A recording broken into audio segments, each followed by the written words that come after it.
आज आमार पुरी ट्रिपेर डे 3। देखो आमरा सकाल बेला ब्रेकफास्ट करते बसे गेছি, समुद्र देखते देखते आमरा एखन ब्रेकफास्ट करब। ब्रेकफास्टे छिलो ओमलेट और संगे बाटार टोस्ट। एखाने ब्रेकफास्टटा যাই হোক না কেন সবচেয়ে বড় কথা হলো আজ এখানকার অ্যাম্বিয়েন্সটা জাস্ট দেখো, সামনে কি সুন্দর ভিউ।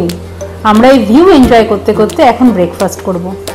আসলে ভিক্টোরিয়া ক্লাব হোটেলটা যখন আমরা নিয়েছিলাম তখন আমি এই ভিউটার জন্যই জাস্ট নিয়েছিলাম এই রুমটা। এখানে যে রয়্যাল ক্যাটাগরির রুমটা সেটা আমরা নিয়েছিলাম, আমি তোমাদের আগের ব্লগেই এটা বলেছি। তো এইখান থেকে হচ্ছে এই যে ব্যালকনিটা একমাত্র এই রুমগুলোতেই তোমরা পাবে, ওদের রয়্যাল ক্যাটাগরির রুমগুলোতে, যেগুলো ওরা 3rd ফ্লোরে রেখেছে।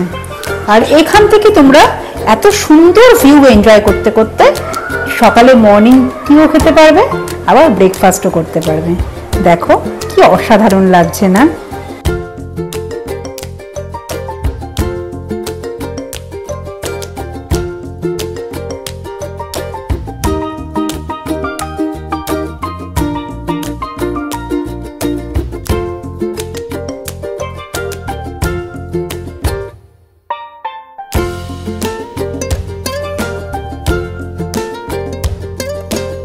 এরপর আমরা বিচের থেকে ঘুরে এসেছিলাম দুপুরে লাঞ্চের অর্ডার করতে, তাই মিঠি একটু ক্যারামেল পুডিং খাচ্ছিল আর আমরা সবাই খাচ্ছিলাম গোলাপ জামুন উইথ আইসক্রিম, যেটা আমি আগের দিন রাতে অর্ডার করে খেয়েছিলাম।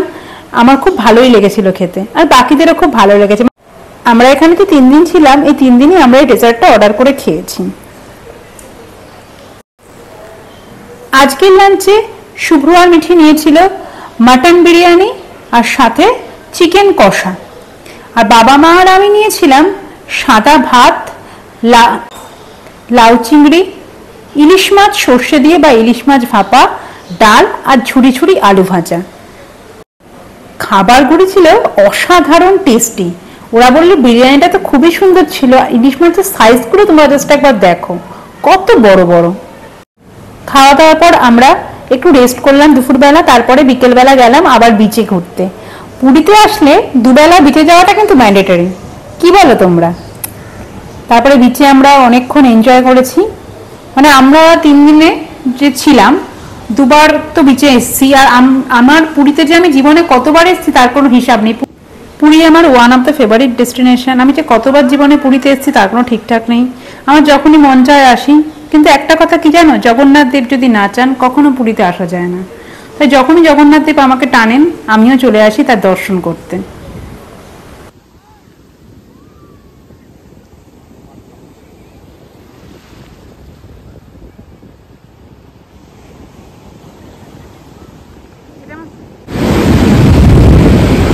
ওইদিকে তাকা, ক্যামেরার দিকে তাকা না, ওইদিকে তাকা।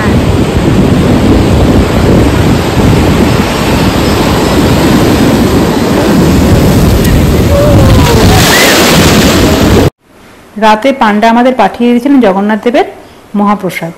সবাই মহাপ্রসাদের দর্শন করো, লোকে বলে ভোগ দর্শনে দুর্ভোগ কাটে। সঙ্গে পাঠিয়েছিল দেখো এত প্রসাদ, যেখানে ছিল মালপোয়া, ক্ষীর, গজা, আরও অনেক কিছু। আমার আজকের ব্লগ এখানেই শেষ হলো। আমার ভিডিও ভালো লেগে থাকলে চ্যানেলটা সাবস্ক্রাইব করে পাশে থেকো প্লিজ।